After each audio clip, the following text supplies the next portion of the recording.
उनके बड़े भाग्य होते हैं जिनके हृदय में गुरु के सम्मान और गुरु की दृष्टि पड़ जाती है, जिनके हृदय में वह दिव्य दृष्टि जगती है, उनके अंदर से अंधकार अपने आप ही दूर होने लग जाता है। उघरई विमल विलोचन ही के, मिटई दोष दुख भव रजनी के, सूझई रामचरित मन माने, गुपुत प्रकट जहाँ जो जय खाने। प्रभु के गुरु के चरणों की जैसे ही उसके अंदर अनुभूति होती है, उसके प्रकाश से हृदय के निर्मल नेत्र खुल जाते हैं और संसार रूपी रात्रि के दोष दुख दूर हो जाते हैं। श्री रामचंद्र जी के मणिमाणिक रूपी चरित्र जहाँ जिस खान में गुप्त और प्रकट है, वह सब सूझ पड़ता है। क्योंकि भगवान का जो चरित्र है वो ऐसा ही नहीं है, सब नहीं बता पा रहे हैं, अभी भी नहीं जानते हैं। इसमें बहुत सारी चीजें हैं जो अभी कोई नहीं जानता, जिसको समझ पाना बड़ा मुश्किल है। इसको मैंने कई बार पढ़ा है, लेकिन अभी तक मैं भी इसको बार बार पढ़ता हूँ, लेकिन अभी तक मेरी भी समझ में नहीं आया है। हो सकता है कि कोई हमें आकर के बता दे वीडियो के माध्यम से आगे चल करके कभी जिंदगी में। तो प्रभु का जब हृदय में अपने आ जाता है तो निर्मल नेत्र अपने आप ही खुल जाते हैं जब भक्ति जागृत होती है।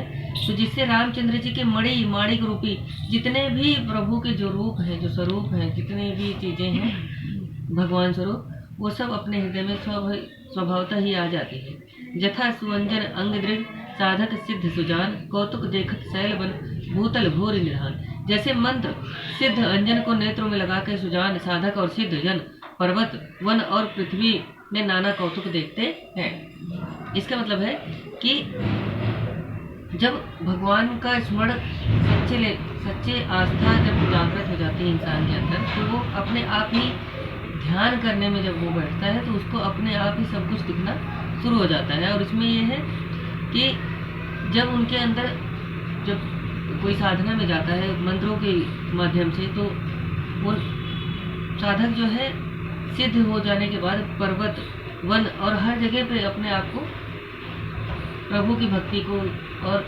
सारी चीज़ों को देखने लग जाता है, अपने आप ही समझ में लग जाता है। आंखें बंद करते ही उसे सब चीज़ें दिखाई पड़ती हैं। गुरपदरज मृदु मंजुल अंजन नयन अमी दृग दोष विभंजन, ते कर विमल विवेक विलोचन, वर्ण रामचरित भवमोचन। श्री गुरु चरण रज कोमल नयन अमृत अंजन है और नेत्रों के दोषों को दूर करने वाले हैं। मैं उसी अंजन से अपने ज्ञान रूपी नेत्रों को निर्मल करके संसार से छुड़ाने वाले श्री रामचंद्र चरित्र को वर्णन करता हूँ। बंदौ प्रथम महेश्वर चरना, मोह जनित संशय सभरना, सुजन समाज सकल गुण खाने, करम प्रणाम प्रेम सुबानी। पहले पृथ्वी के देवता ब्राह्मणों के चरणों की वंदना करता हूँ, जो मोह से उत्पन्न सब संदेह को हर लेते हैं। फिर सब गुणों की खान संत समाज को मैं प्रेम सहित सुंदर वाणी से प्रणाम करता हूँ। तुलसीदास जी कहते हैं कि कोई अकेला नहीं चल सकता है इस संसार में, इसीलिए उन्होंने सबको प्रणाम किया है। अपने गुरु को प्रणाम किया, भगवान विष्णु को, भगवान शंकर को, सबको प्रणाम किया। उसके बाद वे उनके पास जाते हैं जो जिनके हृदय निर्मल है, जो इस जीवन में रहते हुए भी अच्छे कर्म कर रहे हैं, जो सीखना चाहते हैं, जो जानना चाहते हैं, कुछ नया करना चाहते हैं, उन सबको वो प्रणाम करते हैं। जो सब गुणों की खान संत समाज है। संतों का समाज बहुत सारे गुणों के साथ उत्पन्न होता है और रहता है, जीवन भर रहता है। ऐसे कई सारे संत हुए हैं, हमारे महाराज जी भी हुए हैं। तो ऐसे कई सारे संत हैं जो हैं इस जीवन में यथार्थ स्वरूप भी हैं और जो गए थे। जैसे कबीर दास जी, उन्होंने कोई धर्म नहीं अपनाया था, लेकिन उन्होंने बहुत अच्छी बातें सिखाई हैं इस दुनिया को। तो वो संत समाज का उन्होंने खुद ही निर्माण कर दिया था। जो संत उनको जानते थे, जो नहीं जानते थे, सब उनसे मिलने आते थे। तो ये सारी चीज़ें बहुत अच्छी थी उस समय में। साधु चरित शुभ चरित कपाछू, निरस विशद गुणमय फल जासु, जो सही दुख परिचित्र दुरावा, बंदनीय जय जग जस पावा। साधुओं का चरित्र सुंदर कपास के तुल्य है, जिनका फल रस सहित रहित होने पर भी स्वच्छ और गुणमय होता है। साधु जन स्वयं कष्ट सहकर भी दूसरों के दोष छिपाते हैं, इसी से संसार में वंदनीय यश पाते हैं। जो साधु होता है वो अपने खुद को दुख होता है तो भी वो दुखी है, किसी और को दुख होता है तो भी दुखी है, लेकिन वो कपास के समान है। क्योंकि कपास का जो फूल होता है, जो फल होता है, जब वो टूटता है तो उसमें से कोई फल नहीं निकलता, लेकिन उसका जो कपास होता है उससे कपड़ा बनाया जाता है, सूत बनाया जाता था, जो गांधी जी ने भी बनाया था, सूत काटते थे। तो उन्होंने वो कपड़ा बनाते हैं और लोगों को बदन को ढकते हैं। तो खुद को तो वो नष्ट कर लिए, लेकिन वो किसी के काम आते हैं। तो ये संतों की संतों की अवधारणा है, संत यही करते हैं, संतों का यही काम ही है। मुद मंगल में संत समाजू जो जग जग जंगम तीरथ राजू राम भगत जसुर सरिधारा सरसई ब्रह्म विचार प्रचारा। संत समाज आनंद मंगल से परिपूर्ण है, जो संसार में चलने वाला तीर्थराज प्रयाग है, जहाँ संत समाज रूपी प्रयाग में राम भक्त की गंगा जी की धारा और ब्रह्म विचार का प्रचार सरस्वती जी है। इनका कहने का मतलब है, इस चौपाई का मतलब है कि संत का समाज जो है वो चलने वाला प्रयाग है। हमें अगर प्रयागराज जाना है तो हमें वहाँ जाना पड़ेगा, लेकिन अगर हम किसी संत से मिलते हैं तो प्रयागराज खुद ही चल करके हमारे पास आ गए, क्योंकि वो हमें कुछ अच्छा ज्ञान ही देते हैं, वो कुछ खराब नहीं सिखाएंगे।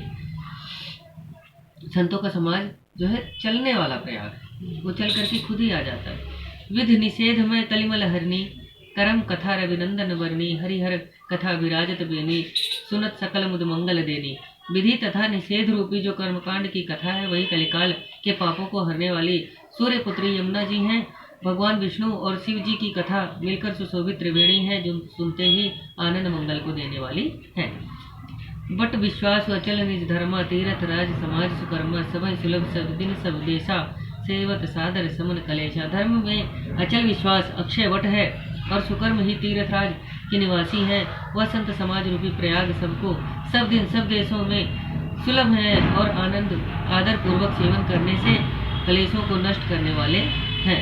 धर्म, ये धर्म की बात कर रहे हैं कि धर्म जो है वो संत समाज का जो स्वरूप है वह जिस भी धर्म को मानने वाला है, जरूरी नहीं कि वो हिंदू धर्म को ही माने, हिंदू मुस्लिम सिख जो भी है, जो भी धर्म है, अगर कोई धर्म है उसको अगर कोई आदर पूर्वक उससे निभाव करता है तो उसका कलेश अपने आप ही दूर होता है। ये सच्चाई है। अकथ अलौकिक तीर्थ राहु उदय सद्य फल प्रगत प्रभाव। यह तीर्थराज अकथनीय और अलौकिक है। संतों का समाज जो है वह कथनीय, उसे कहा नहीं जा सकता। जैसे रामायण को कोई 100 बार भी पढ़ ले तब भी इसमें कुछ न कुछ नया ही पाएगा, हर बार नया पाएगा, क्योंकि इसमें बहुत सारी चीजें हैं, इसमें इसका कोई वर्णन पूरा कर ही नहीं सकता। तुलसीदास जी ने भी इसे कई बार नेति नेति कह करके बखाना है, वाल्मीकि जी ने भी। नेति नेति का मतलब है कि अनंत अनंत, इसका कोई अंत नहीं है। इसका प्रभाव जगत में प्रसिद्ध है। सुनि समझे जन मुदित मन मज्जय यति अनुराग लहाय चारि फल अछतन साधु समाज प्रयाग। जो लोग इसे प्रसन्नचित्त हो बड़ी प्रीति के साथ उनके उपदेश सुनकर मनन करते हैं और उसमें मग्न हो जाते हैं, वे शरीर के रहते हुए भी चारों फलों को प्राप्त कर पाते हैं। जो लोग संत समाज में हैं, जो लोग संत समाज का शरण करते हैं, जो लोग जाते हैं संतों के पास, उनके लिए इस शरीर में रहते हुए भी चारों फलों को प्राप्ति हो जाती है। इसी के साथ मैं अपनी इस वीडियो में इसका अंत करता हूँ। आपका धन्यवाद।